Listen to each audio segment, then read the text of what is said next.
नमस्कार दोस्तों, ये आप देख सकते हैं जो हमारे पास जो है विंडो एसी का पीसीबी है। ये हमारा पीसीबी और ये डिस्प्ले हुआ है, ये मेरा पीसीबी। तो इसमें जो अधिकतर में बहुत ही कम मॉडल में क्या होता है, लगा रहा है आपका कॉन्ट्रैक्टर। ये देख सकते हैं आपको, है ना। ये जो है मेरा कॉन्ट्रैक्टर विंडो एसी का है, ठीक है ना। आउटडोर में जो अगर स्प्लिट एसी का कॉन्ट्रैक्टर वो थोड़ा सा डिफरेंट टाइप का होता है, लेकिन उसका जो वर्किंग होता है, काम करने का तरीका जो रहता है वो सेम ही रहता है। चाहे कोई भी कॉन्ट्रैक्टर है, काम करने का तरीका क्या रहेगा, सेम रहेगा। अब देखने वाली बात यह है कि इस जैसे विंडो एसी का ये पीसीबी है, ठीक है, और ये मेरा क्या है कॉन्ट्रैक्टर। लेकिन इसी पीसी में ये कॉन्ट्रैक्टर क्यों दिया गया? और कॉन्ट्रैक्टर मान से पहले क्या था दूसरा वगैरह पीसी में तो कॉन्ट्रैक्टर नहीं रहता था, फिर कैसे कंप्रेसर चलता था। और मान से इसके जगह पे हम लोग कॉन्ट्रैक्टर नहीं लगाए तो क्या चलेगा कि नहीं, इस जवाब आपको क्या आगे वीडियो में मिलेगा। तो आप देखिएगा तो एक चीज़, जिस पीसी में क्या रहेगा कॉन्ट्रैक्टर रहेगा, जैसे ये मेरा क्या कॉन्ट्रैक्टर है, तो उस पीसी में जैसे यहाँ पे देखिएगा तो रिले है। पीसीबी मेरा 4 रिले है, तो 3 हो गया हाई लो मीडियम के लिए फ़ैन का, और 1 हो गया स्विंग का, और छोटा सा एक और जैसे इसी साइज में क्या है एक और रिले है। तो ये रिले क्या चाहिए कंप्रेसर, यहाँ पे देखिएगा तो लिखा हुआ COMP मतलब कंप्रेसर के लिए ये रिले। ये रिले क्या है कि बहुत ही कम एम्पियर, मुश्किल से यहाँ पे देखिएगा एम्पियर वगैरह लिखा रहेगा, ठीक है ना। 5 एम्पियर का है, ठीक है, और 12 वोल्ट इसी का। तो 5 एम्पियर का ये रिले है, और कंप्रेसर कितना लेता है 7-8 एम्पियर के आसपास लेता है। तो इसका मतलब अगर इस पे लोड अगर देंगे ये रिले क्या हो जाएगा, ख़राब हो जाएगा, जल जाएगा, लोड जब ज़्यादा पड़ेगा एम्पियर तो जिस कारण से यहाँ पे क्या गया, जिसमें आपको कॉन्ट्रैक्टर रहेगा उसमें रिले कौन सा लगा रहेगा, छोटा वाला। अगर जिसमें कॉन्ट्रैक्टर नहीं रहेगा उसमें क्या रहेगा, रिले बड़ा वाला लगा रहेगा। जैसे कि जिस प्रकार से यहाँ पे देख सकते हैं ये रिले है, ठीक है। ये रिले में देखिएगा तो यहाँ पर लिखा हुआ 20 एम्पियर और 12 वोल्ट का ये रिले है, ठीक है ना। और तो ये मेरा क्या है कि बड़ा वाला रिले है। यहाँ पर इसके जगह क्या होगा, अगर ये बड़ा वाला रिले लगा रहेगा उसमें क्या रहेगा, ये जो कॉन्ट्रैक्टर जो नहीं रहेगा, क्योंकि ये रिले ही उतना सक्षम है कि जो क्या कर सकते कंप्रेसर को डायरेक्ट चालू कर सके। तो यहाँ पर देखिएगा तो इसी में एक और इसको हटाने का भी जगह दिया गया है। जैसे अगर मान आप चाहते हैं, अगर पीसी रिफे अगर मान कॉन्ट्रैक्टर को हटाना चाहते हैं तो वो भी कर सकते हैं इस पीसी में कुछ मॉडिफिकेशन करके। यहाँ देखिएगा तो इस पर आपको रिले हटाना, और यहाँ पर देखिएगा तो 4 एक्स्ट्रा जो दिया हुआ है, 1 2 3, और इस साइड भी देखिएगा तो एक और छेद यहाँ पे दिख रहा होगा आपको। मतलब इसके जगह आप हम छोटे हटा के छोटा वाला रिले का उसके जगह ये बड़ा वाला रिले क्या कर सकते लगा सकते हैं। और जब ये बड़ा वाला रिले लगाएंगे तो इसको कॉन्ट्रैक्टर का कोई भी काम नहीं रहेगा, लगा रहेगा तो भी अच्छा, ना लगा रहेगा तो भी अच्छा। मतलब रिले पर डायरेक्ट बड़ा वाला रिले पर हम लोग क्या कर सकते लोड देख सकते हैं पूरा कंप्रेसर का, लेकिन इस छोटे वाला रिले पर पूरा कंप्रेसर लोड नहीं दे सकते हैं। तो चाहे तो आगे भविष्य में जाकर क्या बड़ा वाला रिले लगा सकते। हम लोग क्या थे कॉन्ट्रैक्टर के बारे में भी समझ रहे थे, और रिले है ना कौन सा किस में कॉन्ट्रैक्टर रहेगा किस में नहीं रहेगा, रिले पर क्या फर्क है तो उससे समझ चुके होंगे। तो हम लोग सबसे पहले क्या करते हैं, ये कैबिनेट से जो है जैसे यहाँ कैपेसिटर है, ये भी कैपेसिटर, ये फ़ैन के लिए है 6 माइक्रोफैराड का, और ये मेरा क्या है कंप्रेसर के लिए जो कि कितना का यहाँ पे देखिएगा तो सही लिखा हुआ है 50 का, जो कि आपको क्लियरली दिख रहा होगा 50 का कैपेसिटर जो कि कंप्रेसर के लिए लगा हुआ है। तो इस कॉन्ट्रैक्टर को हम लोग क्या करते हैं बाहर निकालते हैं, और उसका प्रॉपर जो है चारों पिन के बारे में बारीकी से समझते हैं। तो देख सकते हैं हम लोग इसको जो है खोल चुके हैं रिले को बाहर। तो इसमें यहाँ देखिए तो पूरा डायग्राम भी समझाया गया है, आपको दिख रहा होगा डायग्राम इसके ऊपर 1 और 4 और 6 और 5, इसमें 1 4 5 और 6 है, मतलब नंबरिकेशन किया गया है।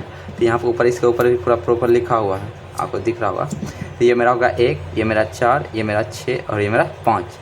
तो इसमें एक तरह से क्या है ये रिले, जिस प्रकार सब लोग जानते हैं इलेक्ट्रॉनिक्स में क्या होता है रिले होता है, तो रिले की तरह ये भी है, ठीक है, सेम टू सेम उसी का है ना। अगर रिले क्या होता है कि कम एम्पियर का रहता है, 5 6 10 12 15 20 25 इस प्रकार से रहता है। लेकिन रिले अगर एम्पियर बढ़ाना है तो उसके एम्पियर बढ़ाने के लिए क्या होता है कॉन्ट्रैक्टर लगाते हैं। तो एम्पियर बढ़ाने पर रिले का दूसरा नाम क्या हो जाता है कॉन्ट्रैक्टर। इसमें कुछ नहीं था, सेम सब कुछ रहता है।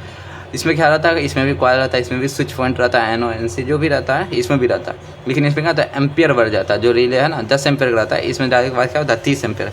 यहाँ पर सब कुछ एकदम प्रॉपर लिखा हुआ है, जैसे देखिएगा तो दिख रहा होगा 30 एम्पियर की क्या है कॉन्ट्रैक्टर। इसके अंदर जो हम लोग करंट क्या कहते हैं 30 एम्पियर तक पास कर सकते हैं। और यहाँ पर वोल्टेज कितना 250 वोल्ट में यहाँ पर लिखा हुआ है। तो यहाँ देखिएगा तो ये मेरा क्या हो गया 1 और 4 कहने का ये और ये पॉइंट क्या है स्विच पॉइंट है। स्विच पॉइंट है मतलब क्या ये सिर्फ अगर लाइन इन किए तो यहाँ से आउट कर जाएगा, कब जब ये दोनों चिपकेगा, जब ये दोनों क्या होगा ज्वाइंट होगा।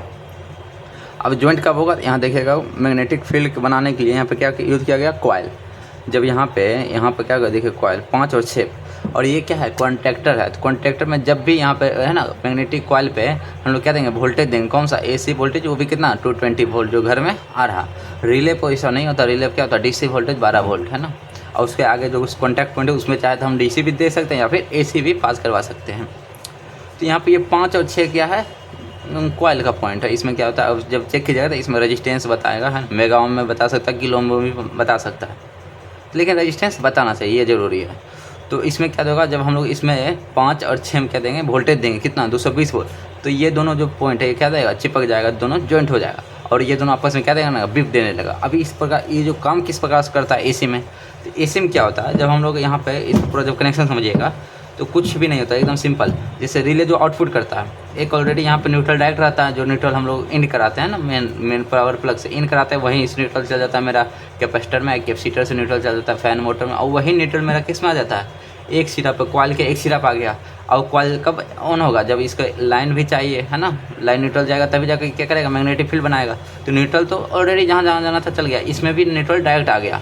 अब लाइन कब आएगा, 3 मिनट के बाद, वही जो रिले आउटपुट जो देता है इस पर लाइन आएगा। अब क्या होगा, न्यूट्रल तो पहले ही था और लाइन भी आ गया, तो क्या होगा, ये मेरा जो है रिले ऑन हो जाएगा। और ऑन होगा तो इस स्विच पॉइंट पर क्या होगा कि लाइन एक और जो है लाइन जो डायरेक्ट लाइन जो पावर प्लग से इन हुआ, वही लाइन इस पर आके ऑलरेडी कनेक्शन किया हुआ। अब जब ये ऑन होगा तो ये लाइन यहाँ से क्या होगा, स्विच होगा, यहाँ से यहाँ जुड़ जाएगा और यही लाइन कहाँ जाएगा, कंप्रेसर का कॉमन टर्मिनल पे चला जाएगा, तो कंप्रेसर मेरा क्या होगा, स्टार्ट हो जाएगा। अब देखिए इसका तो जो मेरा छोटा वाला रिले काम क्या रहता है, इसको ऑन करवाना, ऑन करे उस पर कोई भी लोड नहीं, सिर्फ लोड किया इसका ऑन करवाने का। और पूरा जो कंप्रेसर लोड अब किस पे आ गया, ये इस कॉन्ट्रैक्टर पे, यहाँ जो स्विच पॉइंट है उस पर लोड आ गया।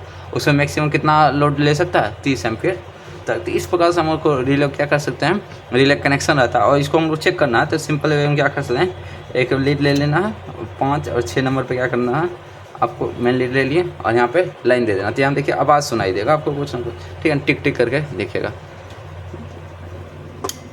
आवाज़ सुनाई दे रहा होगा, देखिए बंद चालू हम लोग करते हैं, यहाँ देखिए किट किट कर रहा होगा। अगर आप लोग चाहिएगा तो इसको खोल के भी देख सकते हैं, ठीक है ना। तो अगर अब मान लीजिए किट कर रहा है, इसका मतलब जरूरी नहीं कि सही है। अब ये दोनों क्या होगा, जब ये स्विच पॉइंट है, जब इस पर 220 वोल्ट गया तो ये स्विच पॉइंट क्या होगा, आपस में जुड़ना भी चाहिए, तब जाके हम लोग इसको कम्प्लीटली क्या मानेंगे, सही मानेंगे। तो एक आप लोग पास मल्टीमीटर होगा, चाहे क्लेम भी हो, कोई भी दिक्कत नहीं, आपको क्या करना है, कंटिन्यूटी मोड में सिलेक्ट कर देना और यहाँ आप देखते हैं कंटिन्यूटी दे रहा। अब हम लोग क्या करें, इसमें लाइन को इंसर्ट करना और यहाँ पर ये जो टिक सा आवाज़ आया है, इसका मतलब रिले ऑन हो गया। अब देखिएगा यहाँ पर और यहाँ पर बिप दे रहा, अगर बिप दे रहा है इसका मतलब क्या का, ये जो है जब वोल्टेज दिया तो यहाँ जुड़ा, मैग्नेटिक फील्ड बनाया तो और कॉन्टैक्ट जो पॉइंट आपस क्या हो गया, जुड़ गया। अब यहाँ पर जो इन करेंगे, चाहे लाइन या फिर चाहे न्यूट्रल, वो इधर से क्या करेगा, आउट कर देगा। अच्छा अभी बिप दे रहा, जब लाइन निकाले तब आउट भी हो जाना चाहिए। जैसे मान यहाँ से निकालते एक लाइन, देखिए कंटिन्यूटी हट गया, सटाए कंटिन्यूटी आ गया, बंद चालू। देखिए कहने का मतलब जब इसमें लाइन देते कंटिन्यूटी देता और जब लाइन हटाते तो हट भी जाता है। ऐसा नहीं कि लाइन नहीं है और कंटिन्यूटी दे रहा सही है, ऐसा नहीं। जब इसमें वोल्टेज देंगे तभी कंटिन्यूटी आना चाहिए, अन्यथा कंटिन्यूटी नहीं आना चाहिए, नहीं रजिस्टेंस आना चाहिए, ठीक है ना। तो तभी जाकर हम लोग क्या करना है, ये जो कॉन्टैक्टर है उसको सही मानना है, ठीक है। तो इस प्रकार से हमारा है और इस प्रकार से आपको क्या करना है, कॉन्टैक्टर को चेक करना है। तो उम्मीद है आपको ये वीडियो है अच्छा लगा हो, अगर अच्छा लगा होगा तो वीडियो को लाइक और चैनल को सब्सक्राइब जरूर कीजिएगा और कमेंट करके बता सकते हैं आपको अगले किस टॉपिक पे वीडियो चाहिए। धन्यवाद।